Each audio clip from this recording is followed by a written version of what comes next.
Hey there folks, and welcome to this video, and this one here is the general notice, where I start off the week, but talk about the week ahead, talk about things looking back, and talk about stuff that's on my mind. You can find this week's one time-stamped down below. And, well, let's start off with the fact that it's still a Tuesday instead of a Monday. Yeah, it is. Yeah, it is. I've had a busy weekend with Silverstone, working at the Grand Prix. And thanks again to the likes of Events House, Sim Staff, F1, everyone for that opportunity. Hopefully, sometime soon I'll be able to talk more about that.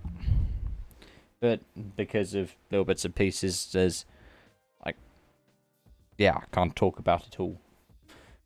But yeah, this week we've got Formula E. So hopefully catch up on Formula E stuff I haven't done, talk about the WRC, and get 2 songs of the week out, because I didn't get to do one last week.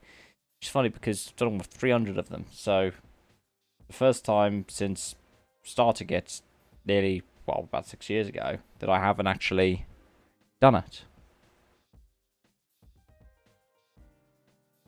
But, yeah, addition to that, hopefully do some more F1 2021. Got 3 hours of Misano in ACC, 24 hours of Spa in iRacing, and maybe some NIS as well tomorrow night. Don't know yet though. What I do also know is, looking back at the past week, looking back a bit further, I really need to get back into gear about promoting my stuff and working on my stuff and going on more outreach, and that's something that I want to hopefully be doing. You know, I've got a TikTok that I could use to promote stuff on if I wanted. I've got an Instagram, I've got a Twitter, I should use them. And, yeah, that fully is my intention to be using them a hell of a lot more.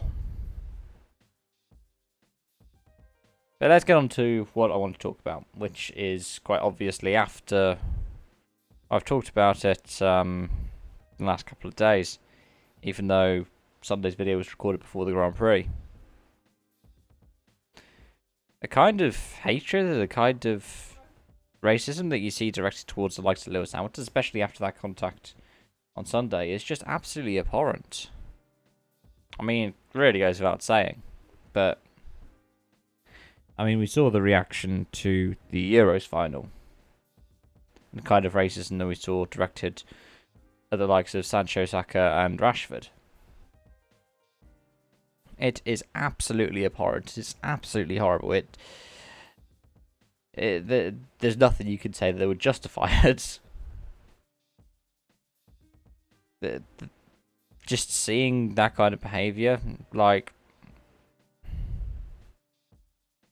it's despicable.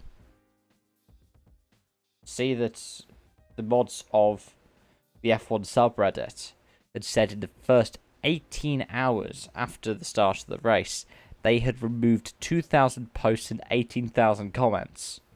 Tells you the scale to which so many people could be so horrible. And it's not just a thing of, oh, there's a product of the times, because to a degree it might be, but at the same time, we have to recognise this just shouldn't be a standard. It should not be a standard where it's like, oh, this is just something that happens. Because it isn't. It really isn't. Sure, the world that we're in and the world that we live around is something that has been shaped over time to be the way that it is now. There have been means put in to make things promote a system that is racist, sexist, homophobic, transphobic, you name it. But at the same time, that didn't make things worse the past couple of years. It hasn't meant that there are more and more people who are now willing to be openly online, even if it's behind a fake profile and creating an account to just spread hatred. That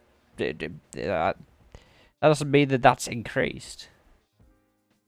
Because we should have been being better and doing better, shouldn't we? And speaking of, I saw FOM's statement, I saw Red Bull's statement, I saw Honda's statement following on from Mercedes saying this is absolutely unacceptable. And if they honestly think that that is unacceptable, then they need to look inwards, because of the amount of comments that have been done in the past with F1 by drivers, that are just outright offensive in all kinds of different ways, shape, and form, and the people who have been in and around F1 for a long time. You could see it in teams like Red Bull. You could see it in drivers like Max Verstappen. Accusations of racism and ableism. You can see it in other drivers around the paddock. You can see it in someone in the Ferrari camp, for example. Long-standing accusations. And F1 needs to do more. If it wants to say, yeah, we take a firm stand against racism, good. But the end racism stuff you did last year didn't lead to much. It led to a bit. But you have to admit, a lot of that came from pressure from outside forces. People like Lewis Hamilton. And that's where I'm at. Because, like I said, it needs to be better and do better. And with these messages, sure, for a PR point of view, you can half-arse it. But really, it's a question of ethics, isn't it? Can you justify it? And then that's the difference between the personal, the political, and the organisation. Can a person within it justify it? Probably not. Can the organisation itself? Or if it could be a nameless, faceless entity. What gives it the most money? The most presence? What's the best outcome for them? Correct. And that's where I'm going to leave this. Thank you for watching, and I hope to see you around. Bye for now.